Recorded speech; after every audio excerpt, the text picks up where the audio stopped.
So 401J is about finishing your projects, finishing woodwork. So typically, when we finish woodwork, no one likes doing chemical work and no one likes sanding. So the rookie, the new hire on the job, gets stuck finishing. The problem with finishing is it's the most important piece in the project. You can write that on page 2.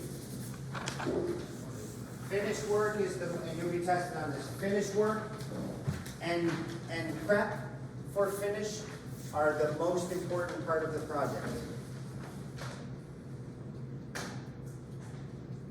Because if I don't do it right and once I put clear coat on, all my human-made defects are going to be magnified. They're going to look much, much worse.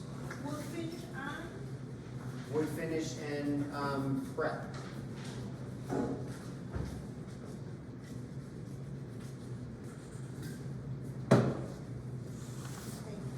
Okay, page 3. When I'm prepping work, I have 3 ways of doing it. One is visual.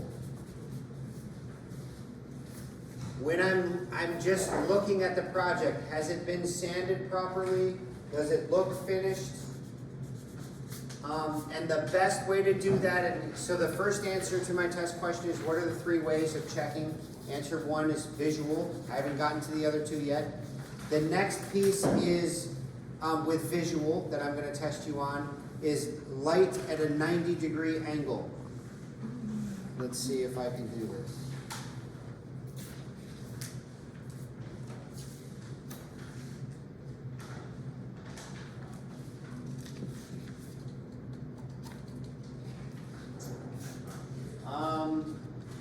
Pretty good flat surface here. Does anybody see a dimple right there? Yeah. You can see it from back where you are? Yep. And that's a nail head pop. And I promise you I cannot see it from here. And as you self-identify, you can see it from the back of the room there.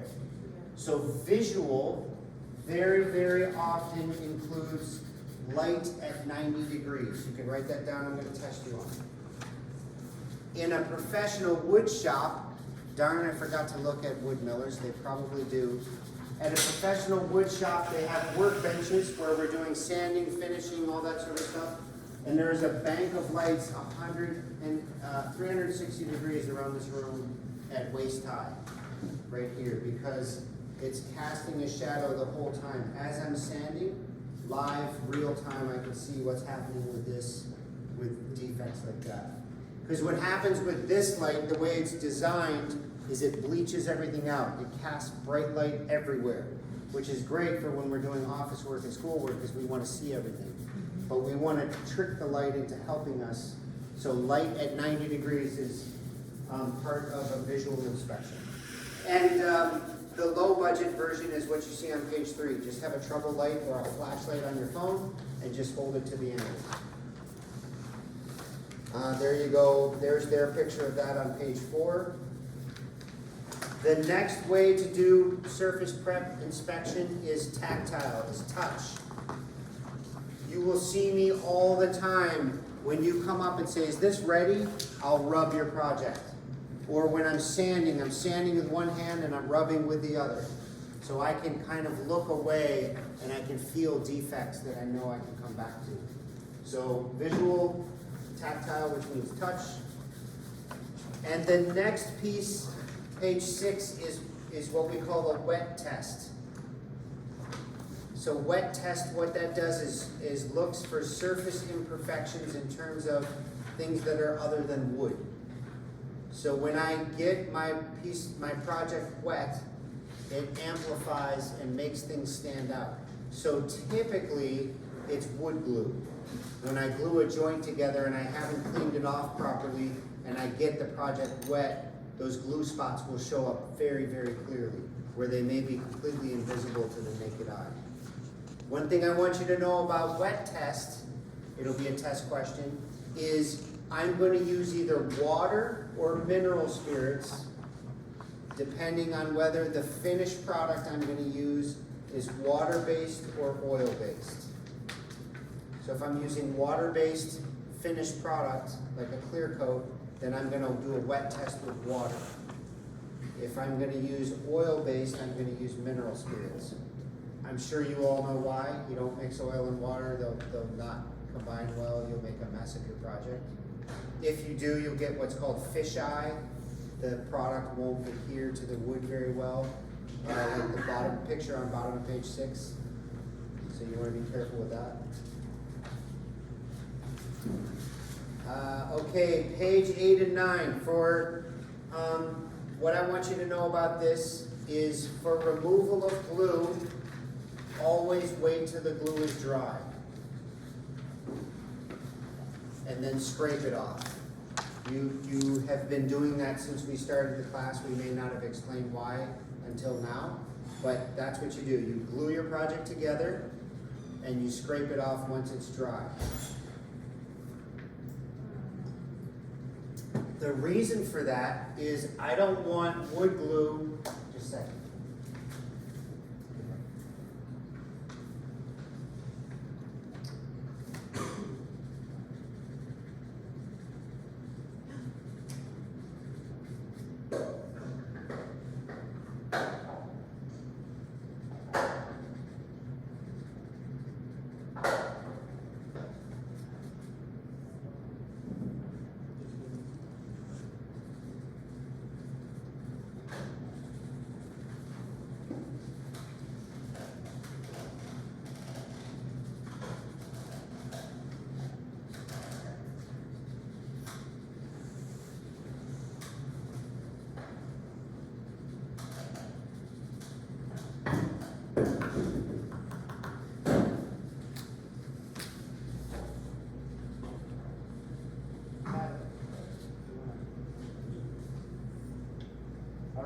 Sorry.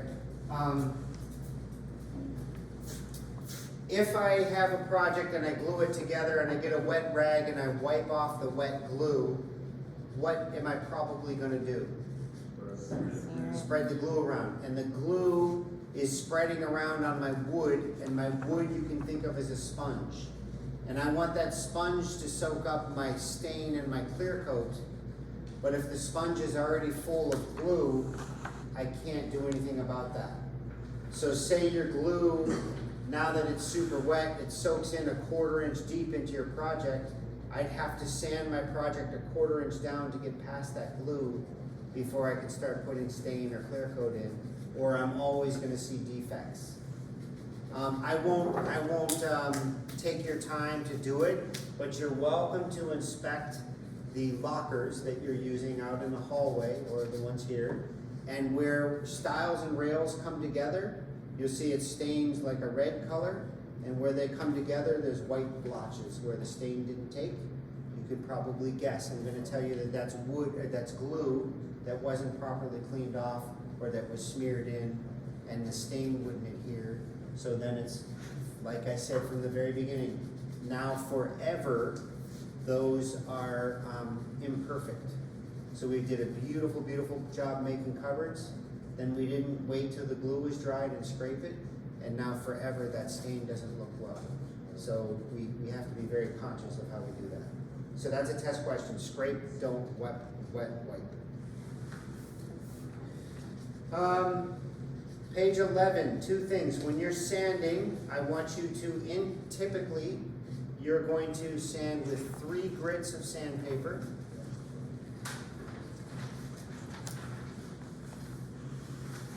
And you're going to sand with the direction of the wood grain.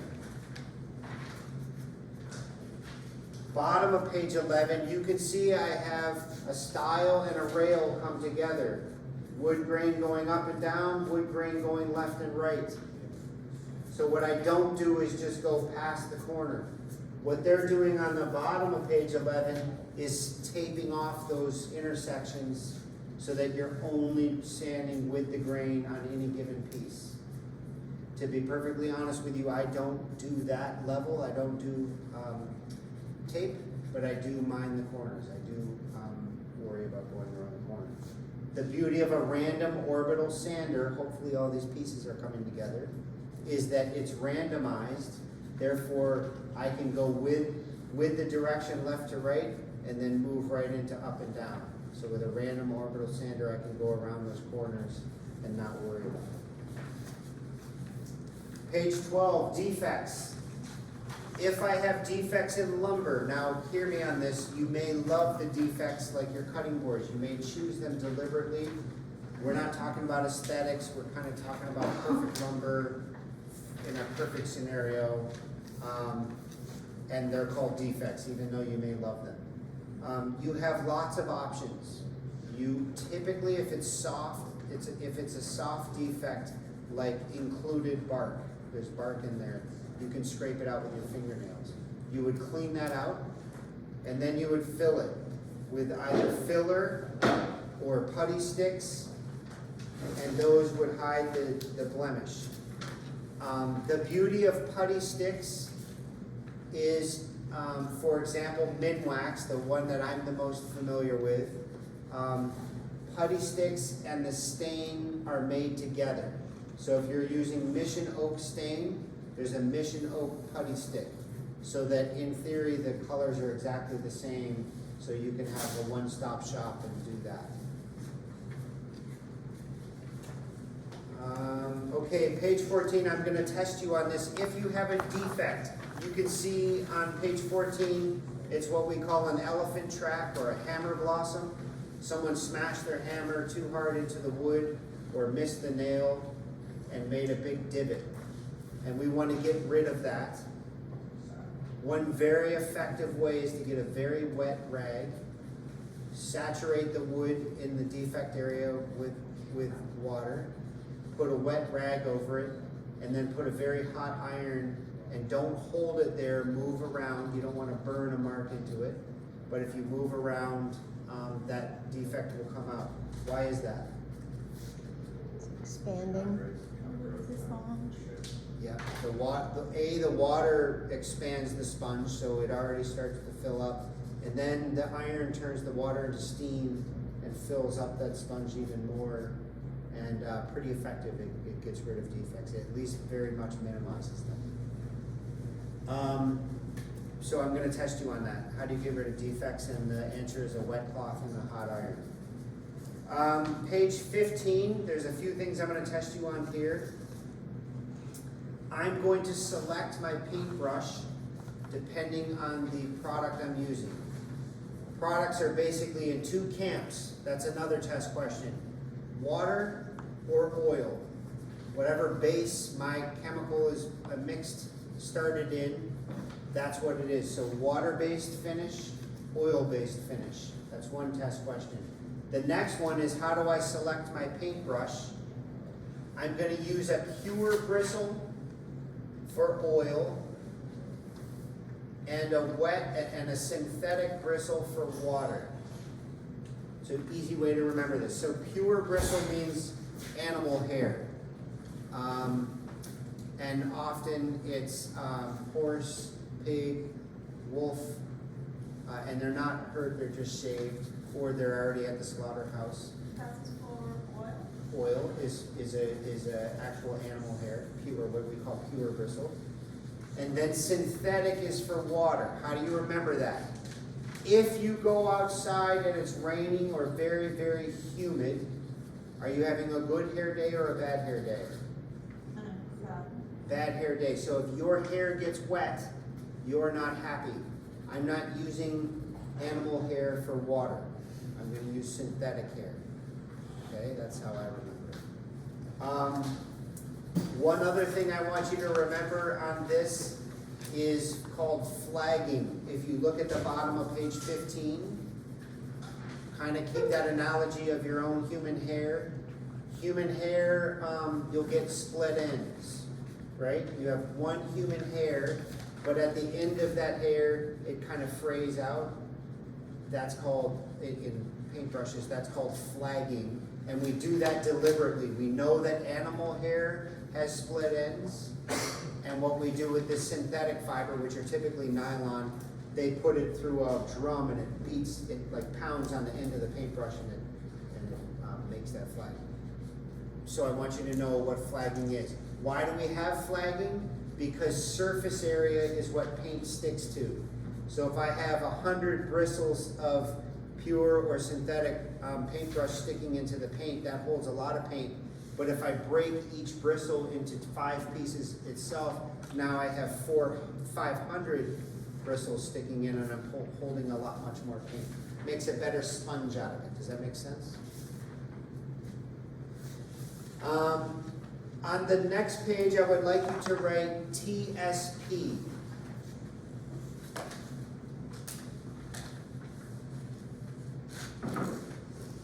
Trisodium phosphate. You can write that down. Trisodium is one word. Phosphate is a second word. TSP, trisodium phosphate. And what I'll test you on that yet? It's not. You can just put it on page 16. I'm adding it into the lecture. TSP, trisodium phosphate, and what it is, you could write this down, are 2 things. It's a degreaser,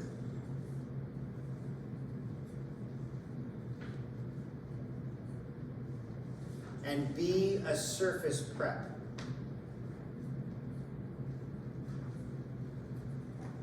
So in 2 words, you could write under that, you can say chemical sandpaper, which is kind of my generic term of wrapping it up, what that is. So if I have a product, I want to rough up the surface and prep it for paint, or I want to degrease it, say it's in a kitchen environment, I'll take trisodium phosphate, which is, we buy it in a powder, you mix it with water, you make a paste out of it, and you rub it on, and it degreases and preps the surface, kind of like a chemical sandpaper. Why we choose that option than sand? Sometimes it's less aggressive. So think of, we used to do it a lot with clawfoot tubs, you know, like a really fancy enamel bathtub, a big, heavy cast iron bathtub. We would put TSP in that and kind of etch the enamel to make it rough so that when we put a new coat of enamel on, it sticks perfectly. Where sandpaper, we couldn't get into all those corners and we want it to be more even. Or maybe you're gonna repaint a stove or a sink area with enamel or something like that. More curvy areas, and you want it very even. Kind of like you're going for a car finish, not a paintbrush finish, like a spray gun finish. Good. Page 17, rollers. We talk about pile, P-I-L-E, and that's how thick the wool is. They're almost never made of wool. They are some, but not all. And that's how thick that is, which does 2 things. So with a roller, it's pile. I want you to know that for the test. And what does pile do?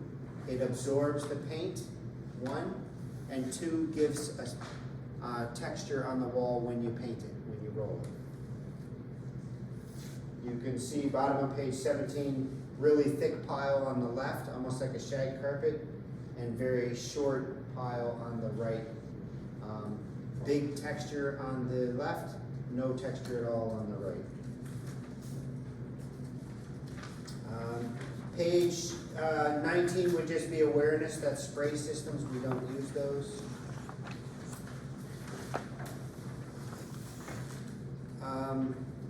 Page 22, I don't want you to memorize that. I would just like you to know that if you're using proper staining and finishing techniques, you're probably looking at least 7 steps. In other words, you're not just slapping on the stain, coming back and slapping on clear coat. You want multiple steps to make a really good product. And those are an example of 7 of those steps. So again, we have 2 main families of finishes. One's water-based, one's oil-based. Urethane or polyurethane is one of them on page 23.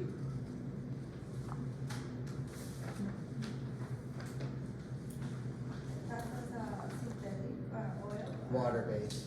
Oh, water. Yeah. Another one is lacquer.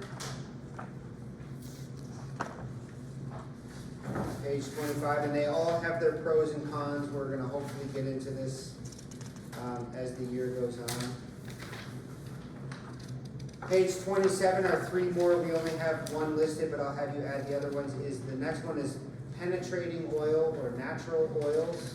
So Danish oil, tongue oil, teak oil, things like that. They come from a natural product, and they're used to, and by the name of them, you can tell the beauty of them is they soak in, they penetrate, so there's very good coverage.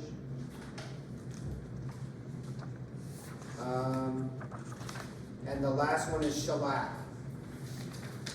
So shellac is kind of old school, but a lot of furniture and a lot of things in historic homes have a shellac base, so you'll probably be using that. Shellac is nice because it whatever you're doing, it melts right into, melts the old layer. If you put a new layer of shellac on it, melts it and makes a new nice surface. Anybody know what shellac is made of? What? Parasites, Bug, tiny little crust bugs. Anybody know where we eat shellac a lot? Candy. Skittles. Taste the rainbow. That's it, they are good. But they're bugs. Page 28, bleach. Bleach is effective, and you'll see a label called wood bleach. If you go to Home Hardware right now, you could buy wood bleach, but it's the same product. And you're literally using bleach, and you can use it for, I would say, diminishing defects. So say I have a stain, a piece of dark wood that I want to lighten, it will definitely help. It probably won't be a magic bullet and make it go away. But I want you to be aware that wood bleach and bleach do actually lighten things just like they would on your clothes. I also want you to know, they don't get into it much, but stripping, I want you to know that all strippers are highly toxic and very dangerous. You can write that down. You'll see a lot of products on the market that they're safe. There's citric acid, like orange juice, all that sort of stuff. But if you read the Witness label, they're all going to kill you, and they're all very dangerous. So just be aware of that. Don't be lulled into bad marketing. Okay, why don't we take a good break? I'll meet you back here.